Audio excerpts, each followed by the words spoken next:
पसायदानाची प्रासंगिकता या विषयाच्या अनुषंगानं यापूर्वी आपण 2 व्हिडिओ पाहिले. पहिल्या व्हिडिओमध्ये मी काय मागावे, कसे मागावे, केव्हा मागावे, किती मागावे, कोणाकडे मागावे या प्रकारचा विचार जर आपल्याला आपल्या व्यवहारामध्येही जर स्वीकारायचा असेल तर त्यासाठी पसायदान कशा प्रकारे आपल्याला दूरदृष्टी देतं किंवा आपल्याला पथ प्रदर्शन करतं याच्याबद्दल विस्तारानं बोललेलो आहे. आपण दुसऱ्या व्हिडिओमध्ये हे पाहिलं की एखाद्या संशोधकाला संशोधन करायचं असेल तर ते संशोधन करत असताना ज्या स्टेप्स असतात त्या स्टेप्स कशा असाव्यात याचं पथप्रदर्शन मला असं वाटतं की या पसायदानामधनं आपल्याला करता येण्यासारखं आहे. आणि त्यानंतर आपण हेही पाहिलं की माऊलींनी हे जे पसायदान आहे ते का मागावं वाटलं त्यांना याबद्दलचा विचार देखील मी आपल्यासमोर मांडला. आणि त्यानंतर आपण पसायदानाची प्रत्यक्ष पहिली ओवी, आता विश्वात्मके देवे येणे वाग्यज्ञ तोषावे, तोषोनी मज द्यावे पसायदान हे. आणि यामध्ये बोलत असताना चुकून एक शब्द माझा असा गेलेला आहे की वाणीचे 12 यज्ञ आहेत, परंतु एकूण यज्ञ 12 प्रकारचे सांगितलेले आहेत.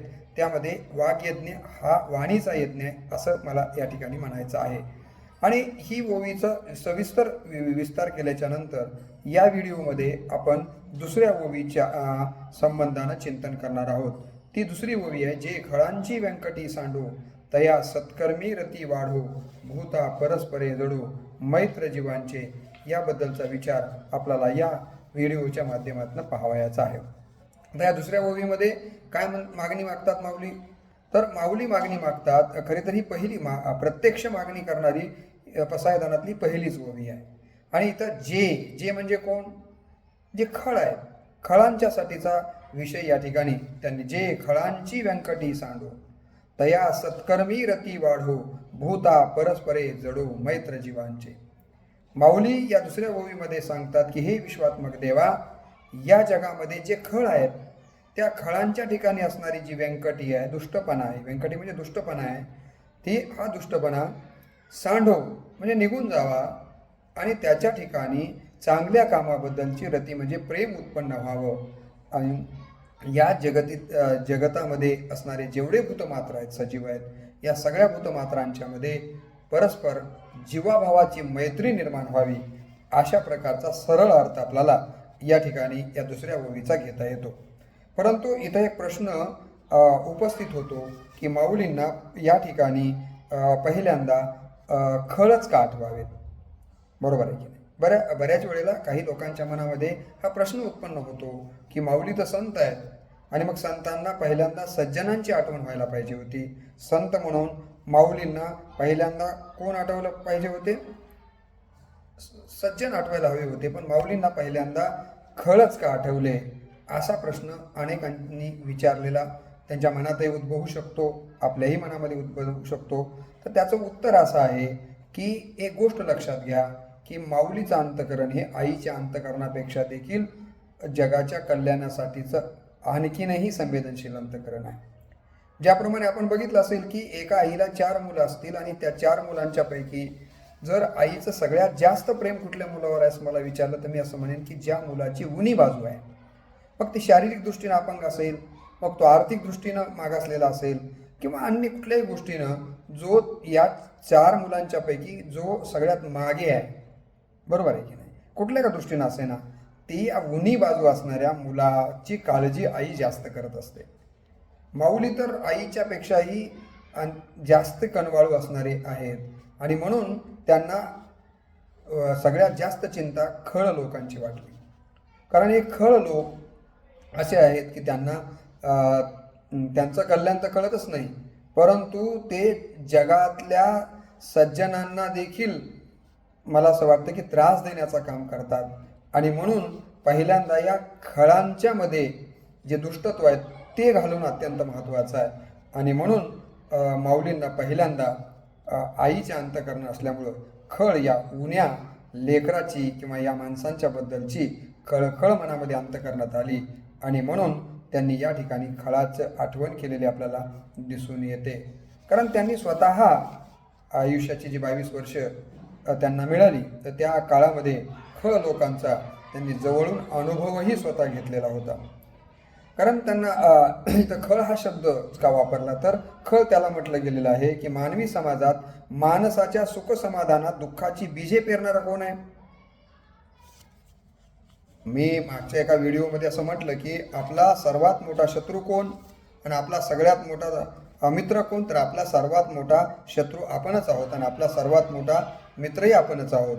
या जगामध्ये जेवढी म्हणून युद्ध झाली असतील, या जगामध्ये जे जे काही प्रश्न निर्माण झालेले आहेत, ते सगळे प्रश्न निर्माण करणाऱ्यामध्ये कोण असतील, तर माणसंच आहेत. म्हणून माणसांच्या बद्दल दादा कोंडके असं म्हणाले होते, सांगून गेली या न्यायाने शरीर माणसा परीस मेंढर बरी. कारण माणसं इतके स्वार्थी झालेली आहेत की त्या स्वार्थाला परिसीमा नाही आहे. आणि म्हणून या जगामध्ये जे काही आज आपल्याला अराजकता किंवा अन्याय, अनिती, हिंसाचार, दंभाचार, अनाचार, हे की नाही, भ्रष्टाचार, या सगळ्या गोष्टी दिसतात, त्या कशामुळे आहेत, तर माणसांच्या मनात असलेला जो खळपणा आहे, त्या खळपणामुळे ह्या सगळ्या गोष्टी घडून येतात. माऊलींनी एका ठिकाणी असं म्हटलं ना की खळ कसे असतात, तर मासी आपणया ते गिळवी तरी पुढीला वांती शिनवी तैशे कश्मळ आटवी आचरण जे.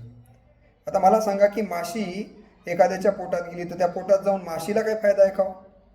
माशी उलट मरते, परंतु ज्याच्या पोटात जाते त्यानं पोटभर खाल्लेलंच त्याला सगळं वमन करायला होते, उलटी करायला होते. असेही दुष्ट असतात. स्वतःचंही कल्याण त्यांना कळत नाही आहे आणि दुसऱ्याच्या अकल्याणामध्ये त्यांना उलट आनंद वाटत असतो. आपण त्या सिनेमामध्ये व्हिलन म्हणतो की नाही, त्याचं हसणं कसं असतं, एका प्रकारचं असुरी असतं, राक्षसी असतं, बरोबर आहे की नाही. त्याच पद्धतीनं हे खळ लोक असतात. याबद्दलचा एक दृष्टांत, खळ कुणाला म्हणावं याबद्दलचा एक दृष्टांत दिला जातो की एक माणूस आपल्या गावातून जो खळ होता, एक खळ असलेला माणूस, दुष्ट असलेला माणूस, तो आपल्या गावात राहत होता, पण खळच होता तो. त्याला एका दिवशी त्याच्या मनात काय आलं माहिती नाही, गावापासून एक अर्ध्या किलोमीटरवर जंगल होतं, त्या जंगलात जाऊन तो बसला. जंगलाच्या तिथूनच रस्ता जात होता, अनेक लोक दिवसा त्या जंगलातून जायचे आणि त्याच रस्त्यावर तो सकाळी 8 वाजता जाऊन बसला. त्या गावातली लोक कामाच्या निमित्तानं ते जंगलातनं पलीकडे जाताना त्याला खळाला विचारत होते, अरे बाबा इथं का बसलायस? ठीक आहे, दिवस आहे तोपर्यंत काही हरकत नाही, पण रात्र झाली, अंधार पडला तर या जंगलातले जे हिंस्र पशु आहेत, वाघ, सिंह येतील, तुला खाऊन घेतील, आणि त्यामुळे तू इथं बसणं योग्य नाही आहे सांगत होते. पण हा खळ हसत होता आणि जाताना सांगून गेले, येताना त्यातलेच ज्यांनी सांगून गेले होते त्यापैकी 1-2 जण आले आणि सायंकाळचे 7 वाजले होते, अंधार पडायला लागला होता. त्यांना कळव आली या खळाची म्हणा, या माणसाची, आणि म्हणाले, अरे मित्रा, सकाळपासून बसल्यास हरकत नाही, परंतु आता सायंकाळचे 7 वाजलेत, अंधार पडायला लागलाय, आणखीन थोड्या वेळानं जर गडद अंधार पडला तर या जंगलातले हिंस्र पशु येतील, तुला खातील आणि तू या जगातनं नाहीसा होशील. त्यामुळं आम्हाला असं वाटतं की तू आता इथून गावाकडे निघून जाऊ. हे त्या माणसांचं बोलणं ऐकल्यानंतर खळानं ते ऐकायला पाहिजे होतं, ऐकणं तर नाही, उलट त्यांचं बोलणं ऐकून जोरजोरानं हसायला लागला आणि म्हणाला, तुम्ही म्हणता ते खरं आहे की हिंस्र पशु खातील, म्हणताय ना, ते बरोबर आहे, हिंस्र पशूंनी मला खावं म्हणूनच मी या ठिकाणी येऊन बसलो. ते म्हणाले, हिंस्र पशूंनी तुला येऊन खावं म्हणून तू बसलायस? म्हणजे त्याचं काय म्हटले, हिंस्र पशु जे आहेत ना, वाघ, सिंह, त्यांनी जर मला खाल्लं तर त्यांना माणसाच्या हाडामासाची आणि रक्ताची चव त्यांच्या जिभेला लागेल, आणि एकदा का त्यांच्या जिभेला माणसाच्या हाडामासाची आणि रक्ताची चव लागली की ते नंतर या गावातल्या एकाही माणसाला जिवंत ठेवणार नाही आहेत. मी मेलो तरी हरकत नाही, पण या गावातला एकही माणूस जिवंत राहता कामा नये, या प्रकारचा माझा विचार असल्यामुळे मी इथं बसलोय. मला सांगा, या प्रकारचा विचार ज्याच्या अंतःकरणामध्ये असतो त्यालाच माऊलींनी खळ असं म्हटलेलं आहे. आणि अशी माणसं आपल्याला समाजव्यवस्थेमध्ये आज पावला पावलाला बघायला मिळतात. दुसऱ्याच्या सुखाची हानी हा त्यांचा लाभ असतो. दुसऱ्याच्या सुखाला हानी झाली की त्याला खूप आनंद होतो. दुसऱ्यांचं जीवन उजाड होणं त्यांचा आनंद आहे. दुसऱ्याच्या जीवन जर उजाड झालं की याला फार आनंद होतो, आणि दुसरे जर सुखानं राहू लागले की मग याला मात्र फार वेदना व्हायला लागतात. एक विनोद सांगतात ना की एका माणसाचं पोट दुखायला लागलं, बरेच दिवस झालं, 1 महिना झालं, त्यानं सगळ्या स्थानिकच्या डॉक्टरांना दाखवलं. काही लोक म्हणाले, डॉक्टर म्हणाले की बाबा आमच्या गोळ्या खाऊन पहा, अनेक गोळ्या खाल्ल्या, सगळं खाल्ले, पण त्याचं काही पोट दुखायचं राहीना. मग ते म्हणाले पुण्याला जा, मुंबईला जा, बऱ्याच डॉक्टरांना दाखवलं. पण एक चातुर्य शहाणा डॉक्टर होता, डिग्रीनं कमी परंतु व्यवहारामध्ये हुशार होता. त्यानं त्या माणसाला विचारलं, म्हटलं एवढे डॉक्टर केलात, तुमचं पोट केव्हापासून दुखायला मला हे सांगा. तो म्हणाला शेजाऱ्यानं 4 व्हीलर गाडी घेतली तेव्हापासून दुखायला. तर मला सांगा, शेजाऱ्यानं गाडी घेतली म्हणून याचं जर पोट दुखत असेल तर या अशा दुखणाऱ्या पोटावरती कुठल्याही वैद्यक शास्त्रातल्या गोळ्यांचा किंवा औषधांचा परिणाम होणार आहे का? तर दुसऱ्याला सुख झालं की ज्याला ते सुख पाहवत नाही आहे, अंतःकरणामध्ये दुःख होतं, मला असं वाटतं की त्यालाही आपल्याला खळ म्हणायला काहीही अडचण नाही आहे. कार्याचा नाश, एखाद्याचं चांगलं कार्य आहे ते नाश करण्यामध्ये ज्याला फार आनंद वाटतो, है की नाही, दुसऱ्याची निंदा करण्यामध्ये ज्याला आनंद वाटायला लागतो, कठोर वाणीनं वज्र नको बोलू नये तशा प्रकारचे शब्दांचा वापर तो करतो, सतत अवगुण शोधत असतो, अशी वृत्ती ज्याच्या ठिकाणी आहे त्यालाच खळ म्हटलं गेलं पाहिजे.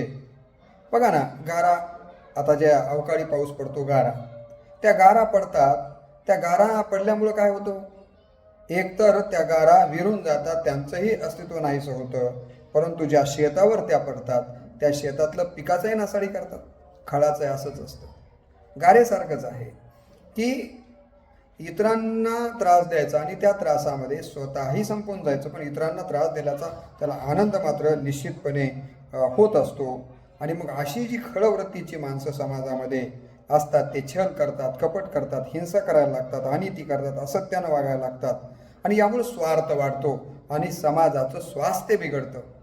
आणि मग समाजाचं स्वास्थ्य जर बिघडवत असतील तर त्या समाजाचं स्वास्थ्य बिघडवणाऱ्या माणसालाच पहिल्यांदा जर खळाला सज्जन बनवलं तर, कारण का लक्षात घ्या की मुख्य जो काही आजार आहे त्या आजारावरच जर घाव घातला तर तो आजार समूळ नष्ट होईल. वरकरणी जर आपण त्याच्यावर उपाय केले तर त्याचा काही फायदा होत नाही. हे संतांना माहिती आहे. संतांना माहिती आहे की या जगामध्ये अनिती आहे, या जगामध्ये जो काही व्यभिचार आपल्याला दिसतोय, या जगामध्ये जे काही काळी बाजू वाढत चाललेली, ही कुणाच्यामुळे वाढलेली आहे, तर या खळांच्यामुळे वाढलेली आहे. त्यामुळे या खळांचं खळ पण गेलं पाहिजे. ही भूमिका संतांची असल्यामुळं, माऊलींची ही भूमिका असल्यामुळं माऊलींनी पहिल्यांदा कुणाची आठवण केली तरी खळांची आठवण केलेली आहे. ही गोष्ट आपण लक्षात घेतली पाहिजे. नाही तर तुम्ही म्हणाल जशी दृष्टी तशी सृष्टी, आपण म्हणतो ना की ज्याची जसे विचार असतात तसंच त्याला आठवत असतं. माऊलींची वृत्ती तुम्हाला माहिती आहे की ते तर पांडुरंगाचे अवतारच आहे. म्हणून दृष्टी तशी सृष्टी असं नाही आहे. माऊलींची दृष्टी मुळात माऊलींची आईची असल्यामुळंच त्यांना उणे असलेल्या आचरणाच्या निमित्तानं उणा असलेला, वागण्याच्या निमित्तानं जो उणा असलेला जो खळ आहे तो पहिल्यांदा आठवला. ही गोष्ट आपण लक्षात घेतली पाहिजे. ज्ञानदेवांनी पापी, दुराचारी, निंद्य असा एखादा शब्द न वापरता या ठिकाणी खळ हा शब्द जाणीवपूर्वक योजिलेला आहे. हे देखील आपण लक्षात घेतलं पाहिजे. खळ हा स्वतः दुराचारी असतो, पण इतरांनी सदाचरण केलेलं त्याला कधीच आवडत नाही. खळाचं वैशिष्ट्य काय, तो स्वतः तर दुराचारीच आहे, असू द्या ना, मग स्वतः दुराचारी आहे तर राहू द्या, तसं नाही. दुसऱ्यानं चांगलं वागलेलं देखील त्याला आवडत नाही आहे. इतरांचं सदाचरणानं वागणं हा स्वतःचा त्याला अपमान वाटतो की मी असताना हे लोक कसं काय सदाचरणाने वागायला लागलेली आहे, हा माझा एका अर्थानं अपमानच आहे असं त्याला वाटतं. आणि म्हणून सदाचरण करणाऱ्या माणसाला त्रास देणं हे तो करत असतो. खळ वंद्य माणसाची निंदा करतात. खळ कसे असतात, जे वंद्य माणसं आहेत समाजामध्ये, ज्यांचा गवगवा होतोय, ज्यांच्या आचरणाची लोक काय करतात, इथं वडील जे करीत तया नाव धर्म ठेवीत, या प्रकारचे जे आचरणशील लोक आहेत, चांगले लोक आहेत, सज्जन लोक आहेत, संत लोक आहेत, ईश्वरनिष्ठ लोक आहेत, अशा प्रकारच्या लोकांची तो काय करतो, निंदा करतो. दुःखित लोकांच्या दुःखानं त्याचा अंतःकरण हळहळलं पाहिजे, त्याला अश्रू आले पाहिजे, त्याच्या दुःखामध्ये तो समाविष्ट झाला पाहिजे, ते दुःख हरण करण्यासाठीचा प्रयत्न केला पाहिजे. परंतु तो तसं करत नाहीये. दुःखितांवरती तो हसायला लागतो. दुसऱ्याला दुःख जितकं जास्त होईल तितकं त्याला जास्त हसू येतं, है की नाही. संबंधित असणाऱ्यांना उलट तो पीडा आणखीन कशी त्या दुःखी माणसाला देता येईल तो देण्याचा प्रयत्न करतो. एखादा शूर माणूस असेल, वीर माणूस असेल तर त्याच्यावर स्तुतिसुमने उधळण्याऐवजी त्याचा द्वेष करण्यामध्येच त्याला आनंद वाटतो. ज्या माणसाकडं धन होतं त्याचं धन गेलं तर अशा धन गेलेल्या माणसाला आधार देण्याच्या ऐवजी उलट त्याचा अपमान करण्यामध्ये त्याला आनंद वाटतो. आपल्यावर अवलंबून असणाऱ्यांवर तो रागावताना दिसतो. लोकांची झाकलेली जी काही वर्म असतील, काही गोष्टी अशा असतात की ज्या सांगायच्या नसतात, परंतु अशी झाकलेली वर्म उघड करण्यामध्ये त्याला अत्यंत आनंद वाटतो. समाजामध्ये माणसामध्ये समाजामध्ये जी भांडणं लागलेली आहेत, ती भांडणं मिटवण्याच्या ऐवजी ती भांडणं कशी आणखीन वाढतील यातच त्याला आनंद वाटायला लागतो. वैरभाव आणखीन जास्तीचा कसा वाढेल यासाठी तो मुद्दाम प्रयत्न करत असतो. अर्वाच्य तो सतत बोलत राहतो. गुणांना जवळ येऊ देत नाही आहे. अवगुणांना मात्र आपल्या जवळ जितके अवगुण आणता येतील तेवढे घेऊन येण्याचा प्रयत्न करतो. दुष्टपणा ही ज्याची विद्या, दुसऱ्यांना नावं ठेवणं हे ज्याचं भूषण आणि इतरांचं दुःख हेच ज्याचं सुख, असे जे लोक आहेत त्यांना खऱ्या अर्थानं माऊली दुष्ट असं म्हणतात. खरं तर संतांना अशा दुष्टांच्या बद्दलची दया येते आणि म्हणून संतांना असं वाटतं की हे मरू नये, तर यांच्यातलं दुष्ट पण मरावं. देवापेक्षा संत का श्रेष्ठ आहेत? तर संतांनी सांगितलं की संतांचं कसं आहे की काय करतात संत दुष्टांना नष्ट करत नाही, तर त्याच्यातलं दुष्टत्व नाहीसं करण्याचा प्रयत्न करतात. पण देव कसं करतो? तर देव भक्ता राखे पायापासून दुर्जनासी संवारी. तुम्हाला माहिती आहे की परित्राणाय साधूना विनाशाय श्रुतम धर्म संस्थापनार्थाय संभवामी युगे युगे. तुम्हाला माहिती यदा यदा हि धर्मस्य ग्लानिर्भवति भारत अभ्युत्थानम अधर्मस्य तदात्मानं सृजामह्यं परित्राणाय साधूना विनाशाय दुष्कृतम धर्म संस्थापनार्थाय संभवामी युगे युगे. इथे देखील भगवान श्रीकृष्णांनी सांगितलं की अर्जुना, जेव्हा जेव्हा या जगामध्ये दुष्टांचा प्रभाव वाढतो तेव्हा आणि सज्जनांना त्रास व्हायला लागतो, तेव्हा सज्जनांचं रक्षण करण्यासाठी आणि दुष्टांचा नायनाट करण्यासाठी मी जन्माला येतो. परंतु संतांचं असं नाही आहे. संत तर सज्जनांचं रक्षण करतातच, परंतु दुष्टांनाही ते मारत नाही आहेत, ते संपवत नाही आहेत. तर त्याच्यातलं दुष्ट पण संपलं पाहिजे आणि त्याच्यात सुष्टत्व आलं पाहिजे, या प्रकारचं काम संत करतात. म्हणून देवापेक्षा देखील आपल्याकडं संतांना श्रेष्ठ मानलं गेलेलं आहे. दुष्टत्व ही प्रवृत्ती आहे आणि या प्रवृत्तीचा नाश झाला पाहिजे. महात्मा गांधी तेच म्हणत होते की माणसाच्या मधली प्रवृत्ती नष्ट झाली पाहिजे. माणसाला मारून प्रश्न सुटत नसतात, त्याच्यातली प्रवृत्ती गेली पाहिजे. आणि म्हणूनच माऊलींनी या ठिकाणी तुम्हाला माहिती आहे की खळांची व्यंकटी जावं अशा प्रकारची मुद्दाम पहिली मागणी विश्वात्मक देवाकडे केलेली आहे. चांगल्या माणसांच्या बाबतीमध्ये बघा, दुर्योधन हा दुष्ट आहे, परंतु धर्मराज त्याला दुर्योधन म्हणत नाही, सुयोधन म्हणतो. कारण त्याला असं वाटतं की दुर्योधनाचा सुयोधन झाला पाहिजे. या प्रकारचा विचार ही मोठी माणसं करत असताना आपल्याला दिसून येतात. माऊलींनी जे मागितलेलं आहे ते आजच्या काळात प्रासंगिकता म्हणून मी म्हणतोय की खरंच आज तर अशा खळ लोकांची पावला पावलाला झुंडीना झुंडी आपल्याला पाहायला मिळत आहेत. प्रत्येक क्षेत्रामध्ये स्वार्थ बोकाळलेला आहे. तुम्हाला माहिती आहे की डॉक्टरांनी पेशंटची किडन्या काढल्या आणि त्या विकल्याच्या बातम्या जेव्हा आपण ऐकतो, आपल्या पोटी जन्माला आलेला मुलगाच जेव्हा दारू प्यायला आई पैसे देत नाही म्हणून तिचा खून करताना आपण वाचतो किंवा ऐकतो, आता हे की नाही, स्वतःचे वडीलच जेव्हा मुलीच्यावरती अन्याय अत्याचार करतानाच्या बातम्या आपण वाचतो. गरिबांच्या मुंड्या मोडून गडगंज संपत्ती कमविणारे लोक या समाजव्यवस्थेमध्ये पावला पावलाला आपल्याला बघायला मिळतात. रमा आणि रमीच्या नादी लागलेले दुष्टही आपल्याला या समाजामध्ये काही कमी प्रमाणामध्ये पाहायला मिळत नाही आहेत. देशासाठी वीरगती प्राप्त करणाऱ्या सैनिकाच्या पत्नीवर अतिप्रसंग करणारी नराधमही या समाजव्यवस्थेमध्ये कमी नाही आहेत. हे की नाही, दुष्टत्वाचा सामना, हे सगळे प्रश्न बघितल्याच्या नंतर माऊलींनी जे खळाचं खळत्व गेलं पाहिजे ही मागणी मागितलेली आहे, ती किती समर्पक आहे आणि किती महत्त्वाची आहे हे आपल्या लक्षात आल्याशिवाय राहत नाही आहे. म्हणून एका हिंदीच्या कवीनं फार सुंदर आजच्या समाजव्यवस्थेचं वर्णन करताना सांगितलं की आदमी में जहर इतना भर गया है कि विषधरों का वंश सारा डर गया है. आदमी में जहर इतना भर गया है कि विषधरों का वंश सारा डर गया है. एक दिन तुम सुनोगी कि आदमी के काटने से सांप कोई मर गया है.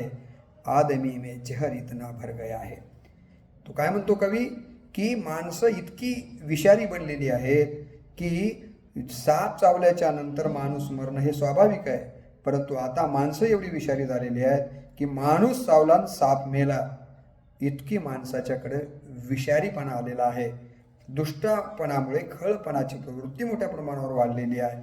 कुर्डुवाडला घडलेली घटना आहे की एक स्वतः ड्रायव्हिंग करणारा माणूस होता, गाडीचा मालकच, आणि चालवता चालवता त्या गाडीवरला ताबा सुटला आणि झाडावर जाऊन त्याची गाडी आदळली आणि गाडीचं जे काही स्टेअरिंग आहे त्याच्या छातीमध्ये घुसलं आणि तो तसाच असहाय्य अवस्थेमध्ये तिथं पडलेला आहे. तेवढ्यामध्ये काही लोकांनी त्याला बघितलं, म्हणा त्या हायवेला कोणी जाण्या येणाऱ्यांनी. तर आल्याबरोबर या लोकांनी पहिलं काम काय करायला पाहिजे होतं, तर त्या माणसाला दुसरी गाडी करून दवाखान्यात हलवायला हवं होतं. काही जण मोबाईलवरती त्याचा व्हिडिओ बनवण्यामध्ये दंग होते, काही जण त्याच्या गळ्यातली सोन्याची चेन काढत होता, तर कोणी अंगठ्या काढून घेत होता, कोणी घड्याळ काढून घेत होता, तर कोणी त्याची खिशे चापून पैसे काढून घेत होते. हे सगळं चित्र बघितल्याच्या नंतर माऊलींनी जी पहिली खळातले खळत्व जाण्याची मागणी केलेली आहे, मला असं वाटतं की ती किती समर्पक आहे ही गोष्ट आपल्या लक्षात आल्याशिवाय राहणार नाही. ज्या काळामध्ये माऊलींना त्यांचं वय 22 वर्ष म्हणजे काही, आणि जेव्हा त्यांना ह्या सगळ्या दुष्टांचा सामना करावा लागला त्यावेळेला त्यांचं वय अत्यंत बालवय आहे, परंतु त्या काळामध्ये त्यांच्याशी देखील, त्यांच्या भावंडांशी, त्यांच्या आईवडिलांना तर तुम्हाला माहिती आहे की देहत्याग करावा लागला. या सगळ्या गोष्टींच्यामुळं माऊलींच्या लक्षात आलं की नाही, या समाजात दुष्टत्व वाढलेलं आहे, खळत्व वाढलेलं आहे आणि म्हणून हे खळत्व गेलं पाहिजे. त्यासाठी पहिल्यांदा त्यांनी खळाची आठवण केलेली आपल्याला दिसून येते. या जगात संघर्षामुळे दुःख आहे आणि संघर्षाला कारणीभूत कोण आहे, तर दुष्ट आहे. काय म्हणताय लक्षात घ्या की या जगामध्ये संघर्षामुळेच दुःख वाढलेलं आहे. आणि हे संघर्ष कशामुळे आहे, तर हे दुष्ट लोक आहेत, त्यांनीच हे संघर्ष निर्माण केलेले आहे. जगा आणि जगू द्याचे तत्व ते पाळत नाही, हे की नाही. आपणही जगा आणि आम्हालाही जगू द्या, हे खरं तर माणसाचं तत्व असलं पाहिजे जगण्याचं, परंतु ते तसं वागत नाही आहेत. तर ते आपणही नीट जगत नाहीत आणि दुसऱ्यांनाही ते नीट जगू देत नाही आहेत. या प्रकारचा विचार आल्यामुळेच माऊलींना हा विचार करावा लागला. म्हणून ज्ञानदेवांच्या उदार उदयाला दुष्टाच्या निर्दलनाची, पातक्यांच्या पारिपत्याची कल्पना क्रूर वाटते.